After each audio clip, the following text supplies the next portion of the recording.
Olá, família Frei Anselmo, tudo bem? Sejam todos bem-vindos nesse evangelho abençoado.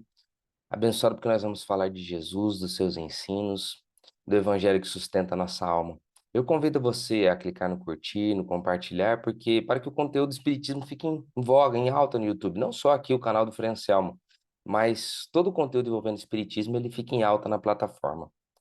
Então eu agradeço todo o carinho, convido você a fazer uma oração, mentalizar se você estiver dirigindo, na academia, no deslocamento. Mentalize e sintonize conosco. Mas se você estiver na sua casa, eu convido você a fechar os olhos.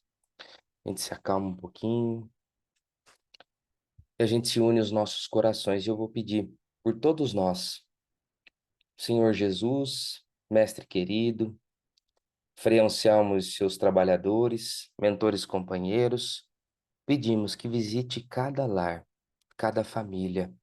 Prepara o nosso coração, a nossa casa e o nosso espírito. Senhor Jesus, muito obrigado por mais um dia de vida. Muito obrigado por abençoada palavra que será enviada, que ela penetre o nosso coração e que essa semente dê muitos frutos na nossa vida. Pai nosso, que estais nos céus, santificado seja o vosso nome. Venha a nós, Senhor, o vosso reino. Seja feita a tua vontade, assim na terra como no céu. O pão nosso de cada dia dai-nos hoje, Senhor. Perdoe as nossas dívidas, assim como nós perdoamos aqueles que eventualmente nos têm ofendido. Não nos abandoneis, Senhor, nas tentações, e livra-nos de todo mal, que assim seja. Graças a Deus, meus amigos. Essa lição maravilhosa, Examina-te, do Emmanuel. Sabe que todo texto que o Emmanuel traz, alguns livros, ele sempre coloca um trechinho do Evangelho, não é? E como base, fundamento dessa mensagem, é o capítulo 2, versículo 3 de Filipenses. Olha só, um trecho em que Paulo de Tarso diz assim: Nada façais por contendas ou por vanglórias, mas por humildade. Paulo de Tarso. Nada vamos fazer por contendas ou por vanglória, mas por humildade. Então, essa é a recomendação de Paulo. Emmanuel pega esse trecho da carta aos Filipenses de Paulo de Tarso e faz essa mensagem que a gente vai estudar aqui hoje do examina-te. O que será que a gente está fazendo as coisas de que maneira?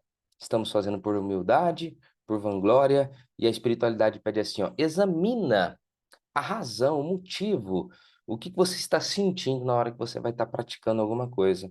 Você sabe, porque se eu continuar aqui no texto de Filipenses, olha só o que é tão bonito essa mensagem, porque Paulo de Tarso lembra que Jesus também fez esse movimento de buscar a humildade, porque diz assim, ó, sendo ele do feitio, né, de uma origem divina, não teve por ocupação ser como igual a Deus, ser comparado a Deus, mas ele esvaziou-se a si mesmo, tomando a forma de servo, né? Jesus abandonou o solo do Altíssimo na condição do nosso comandante, nosso governador, mas ele abandona o solo do Altíssimo e vem, se reduz, se coloca na condição de servo.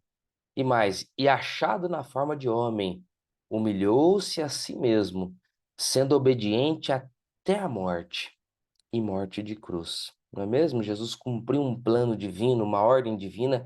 Ele mesmo, tendo toda a sua posição espiritual, veio aqui sentar, vestir pele humana, se encarnou, foi encontrado na forma de homem, se humilhou e foi obediente até a morte, até o final. E não foi qualquer morte, né, gente? Por isso que o Paulo enfatiza, morte de cruz. Por isso também Deus o exaltou. Olha só, Deus vendo que ele se humilha, Deus o exaltou soberanamente. E lhe deu um nome que é acima de todo nome, para que o nome de Jesus se dobre todo o joelho dos que estão nos céus e na terra e debaixo da terra, e toda língua confesse que Jesus Cristo é o Senhor, para a glória de quem? A glória de Deus Pai. Não é para a glória de Jesus, não. Jesus cumpriu essa missão difícil e ele tem essa autoridade. Aqui está dizendo, Paulo reforça que Jesus tem essa autoridade, e ele faz tudo isso para a glória de quem? Para a glória de Deus. Olha que coisa maravilhosa, coisa bonita.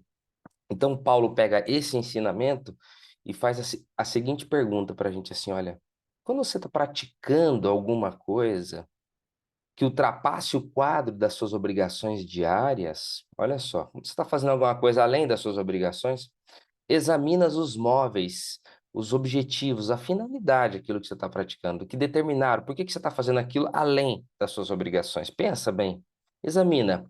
Se resultou do desejo injusto de supremacia, você quer fazer uma coisa para dominar, né? Você quer alguma coisa para se sobrepujar alguém, por isso que você está passando dos limites. Se obedeceu somente à disputa desnecessária, cuida do teu coração. Você fez aquilo, né, sem necessidade. Você ultrapassou por quê? Cuida de teu coração, para que o caminho te seja menos ingrato. Olha só, porque o seu caminho pode ser ingrato se você estiver fazendo as coisas, ainda que além das suas obrigações, se você está fazendo por que motivo? Pensa bem. Você sabe que o próprio Jesus Cristo, ele dizia assim, olha, tá lá no Evangelho de João, em mais de uma oportunidade, né? Em verdade vos digo. Você sabe quando Jesus falava isso em verdade, ele estava querendo falar uma coisa muito séria, né? Em verdade vos digo que mesmo eu, né, sendo o Cristo, o Messias, o enviado, eu não faço as coisas de mim mesmo. Eu faço por ordem de Deus, porque Ele me enviou aqui. Então eu não faço as coisas de mim. Todo esse poder que você me vê aqui curando as pessoas, os cegos, os paralíticos, tudo isso eu não faço por mim mesmo. Esse poder não vem de mim, vem de Pai. Vem de Deus, vem daquele que me enviou. Olha a humildade que Jesus, como ele se colocava numa posição humilde. Vocês estão me vendo fazendo tantos milagres, né? Vocês não estão entendendo, multiplicando pães, peixes, andando sobre as águas, mas eu não faço isso de mim mesmo, eu não tenho esse poder. Eu recebo essa ordem do Pai, eu entendo que essa força que está em mim vem da onde? Vem do Pai. Então, muita gente, a gente às vezes até vê pessoas que têm uma mediunidade tão grande, né? E elas se perdem no caminho, achando que aquelas bênçãos que ela proporciona para as outras pessoas vêm exclusivamente dela. A gente vê muitos médios caindo. Chico Xavier alertava muito, né? Conta até histórias de médiuns que se desencaminharam, que tinham uma missão muito bonita para cumprir aqui na Terra, mas não entenderam essa lição, eles não se examinaram.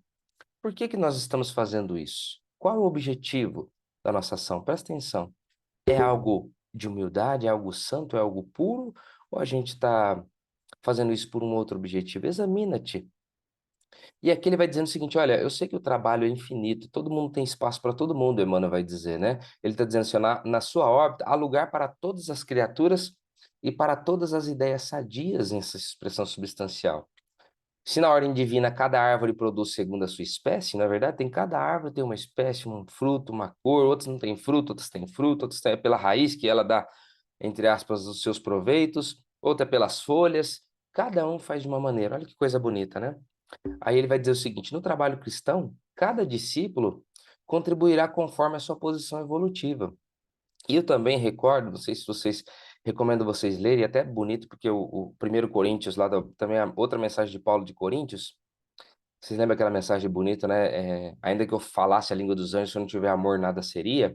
No capítulo 13, um pouco antes, antes de Paulo abrir o seu coração e trazer essa mensagem divina para nós, lá em Coríntios 13, ele fala lá em Coríntios 12 assim que, olha, apesar de sermos parte do corpo de Cristo, cada um tem um dom, cada um tem uma especialidade. Assim como eu falei das árvores, né? Um dão as flores, outros frutos, outras folhas mesmo, outra a própria raiz, outro é o caule.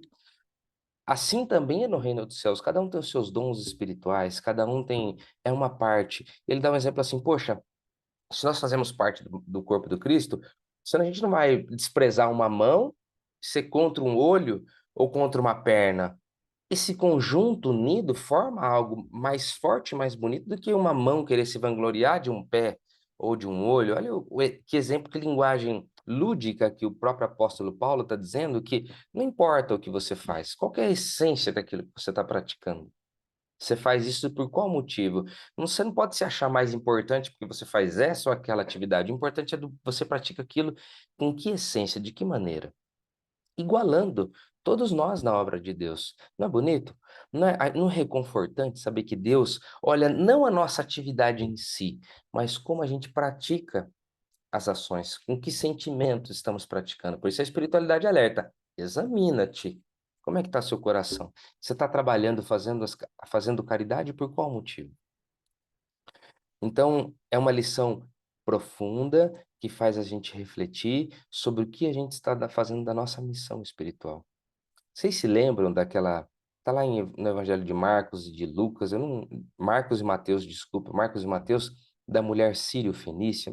Desculpa eu não lembrar agora de cabeça, mas eu sei que está nos dois evangelhos, de Marcos e de Mateus. Nos dois evangelhos você pesquisa lá sobre a mulher sírio-fenícia. Ela estava sofrendo um processo, a filha dela estava sofrendo um processo de obsessão grave. Ela sai de um outro país, vem até onde Jesus estava e rompendo toda aquela barreira. Primeiro que ela já fez uma viagem longa, procurar Jesus, se prostrar aos pés de Jesus. E Jesus falou assim: Olha, eu sei que você é sírio, você é de outro país, né? Eu vim aqui agora para os filhos de Israel. Eu não tô. A minha missão espiritual não são para os outros países. Eu vou enviar ainda no futuro Paulo de Tarso e outros emissários que vão cumprir essas missões com os gentios. Mas agora eu vim para os filhos perdidos da casa de Israel. Então, minha amiga que veio de tão longe, olha, infelizmente, ele disse assim, eu não posso pegar o pão dos filhos e dar para os cachorrinhos.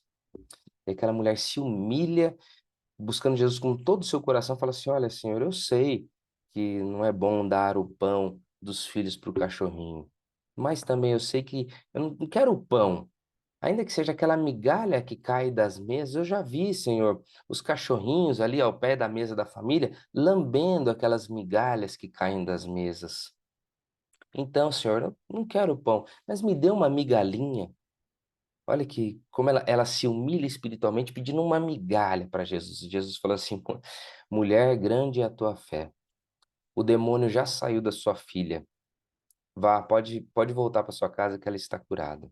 A gente sabe, entende que na tradução essa palavra demônio, né, desse espírito, esse processo de obsessão.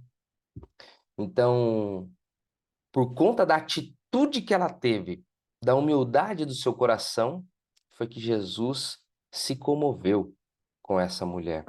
E lá no Velho Testamento, lá em Crônicas, segundo Crônicas, tem uma parte que diz assim: olha só que bonito, vou pegar aqui para vocês. Se o meu povo, segundo Crônicas, capítulo 7, versículo 14. Olha que bonito isso, era um momento onde o próprio Senhor, se a gente olhar o Velho Testamento, a gente vê que Yahvé, o Senhor, falando, casando com o conhecimento da doutrina espírita, a gente sabe que eram os emissários de Jesus ali, transmitindo a mensagem aos profetas, aos enviados de Deus. Aonde está isso, Tiago? Está lá, você pode ver no livro O Consolador, Emmanuel respondendo a pergunta na questão 269, onde fala, ué, mas era Deus que falava com Moisés? Não, agora a gente já tem, você vê o Emmanuel diz assim, agora nós já temos maturidade espiritual suficiente para entender que eram os emissários de Jesus falando. Muitas vezes era o próprio Jesus ou os seus emissários. E essa mensagem que veio do céu disse assim: se o meu povo, que se chama pelo meu nome, se humilhar, olha só, orar e buscar a minha face e se afastar dos maus caminhos, presta atenção, ó, se o meu povo, que se chama pelo meu nome, ó, quer dizer, entrando numa relação com Deus, se humilhar e orar e buscar a minha face, entrar nessa comunhão, nessa intimidade, reconhecendo que existe um plano divino na nossa vida e se afastar dos maus caminhos. Olha só que bonito a gente ler isso hoje, ler o Velho Testamento hoje, a gente vê, poxa, já tinha reforma íntima lá? Já tinha reforma íntima lá. Então, olha o que vai acontecer quando uma pessoa faz esse movimento de se afastar dos maus caminhos, de buscar Deus, de se humilhar por dentro, né? Tirar toda a soberba, todo o orgulho. Olha o que vai acontecer com uma pessoa que fizer esse movimento espiritual. Eu ouvirei do céu, perdoarei os seus pecados e sararei e curarei a sua terra. Que coisa maravilhosa. Eu ouvirei do céu, eu sararei, eu perdoarei, vou perdoar os seus pecados e sararei a sua terra. Que promessa maravilhosa, né? Senhor, como a gente precisa, a gente já fez tanta coisa errada na nossa vida, como a gente precisa mudar os nossos caminhos, buscar realmente uma reforma íntima de verdade, buscar uma nova vida, um cristianismo de verdade, não um cristianismo da boca para fora, né, que se contenta só com se abastecer de conhecimento que a doutrina nos traz, mas não, uma vida espiritual de verdade, onde a gente transforma o nosso coração. Se humilhar, orar e buscar a face de Deus, e muito importante, se afastar dos nossos maus caminhos, fazer a reforma íntima de verdade. Então eu ouvirei dos céus, eu perdoarei os seus pecados e sararei a sua terra. Que promessa maravilhosa! Então é isso, meus amigos. Examina o que você está fazendo, como é que está os seus objetivos quando você está fazendo alguma coisa na sua vida espiritual, na sua vida do dia a dia. Você faz aquilo por vanglória, por soberba, ou você tem um coração humilde? Isso é muito importante a gente ver. É feio, não é, pessoal? Você já não percebeu quando você nota uma pessoa fazendo algo para se aparecer? Não é feio? Não tira todo o mérito dela. Se a gente que é homem, que tem uma visão limitada, a gente já sente que isso é ruim, é mal. Agora imagina Deus que nos conhece na essência. Não tem como mentir para Deus, não é? Então vamos repensar sobre isso, meus amigos. Eu agradeço a lição de hoje, que isso realmente fixe no nosso coração, para a gente ficar muito, muito, muito, muito atento aos objetivos das nossas ações, que a gente tenha um coração puro para praticar qualquer gesto de amor, de carinho. Então, meus amigos, vamos fazer uma oração? Você pode lembrar daquela pessoa que está precisando, esse momento de auxílio, de ajuda. Então, mentalize essa pessoa que você sabe que está precisando, faça uma oração por ela e vamos pedir por nós mesmos também. Senhor Jesus, muito obrigado pela tua mensagem, a tua palavra, Senhor, que eu possa realmente buscar ser uma pessoa humilde, buscar me afastar dos maus caminhos e realmente examinar todas as minhas ações. Senhor Jesus, abre a nossa visão espiritual para compreender os nossos sentimentos, as nossas emoções. Eu gostaria de pedir, Senhor, por a gente pede pela nossa família, né? Pelos nossos amigos. Mentalize agora você, aquela pessoa que sabe que você está precisando, se ela estiver num quarto de hospital, acamada, onde ela estiver no trabalho dela, mentalize, lembre dela. Mentalize a luz do Senhor sendo derramada sobre o seu espírito e tomando todo o seu corpo. Equilíbrio, paz, alegria e sustentação. Pai nosso, que estais nos céus, santificado seja o vosso nome. Venha a nós o vosso reino, seja feito, Senhor, a tua vontade, assim na terra como no céu. O pão nosso de cada dia dai-nos hoje, Senhor. Perdoe as nossas dívidas, na medida em que perdoar aqueles que eventualmente tenhamos ofendido. Não nos abandoneis, Senhor, nas tentações, e livra-nos de todo mal, que assim seja. Graças e graças e graças a Deus. Muito obrigado, meus amigos. Fiquem com Deus.